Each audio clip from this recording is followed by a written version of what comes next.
ตัวนี้เป็นลำเข้าไม้เนาะลำพองเหลืองสำหรับงานไทยงานเวียดเนาะลูกค้าสามารถดัดใส่งานเวียดก็ได้หรือว่าสิไปเปลี่ยนใส่ตัวเก่าของงานไทยเนาะตัวนี้เป็นลำพองเหลืองขนาด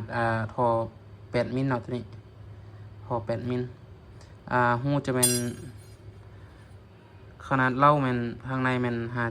5.5เนาะ5.5มิลเนาะตัวนี้เกียวจะเป็น12เกียวเนาะเกียวงามๆแบบนี้เลย12เกียวหางเพิงก็งามเนาะพังเพิงรับประกันบ่สะดุดเนาะตัวนี้เกียวงามจะเป็นยี่ห้อของซูเปอร์เอ็กเนาะจะเป็นของซูเปอร์เอ็กลูกค้าบ่ได้สนใจสามารถทักเบอร์หน้าโปรไฟล์เฮาเนาะหันเฮามีเก็บปลายทางหรือว่าสนใจเป็นครบสุดก็มีคือกันเนาะตัวนี้จะเป็นเฉพาะใส่ในเนาะของเราทองลูกค้าเบื่อลิ้นเราเล็กอยากเปลี่ยนน้ำหนักเบาอยากเปลี่ยนน้ำหนักเบาสามารถใส่เราทองได้เนาะ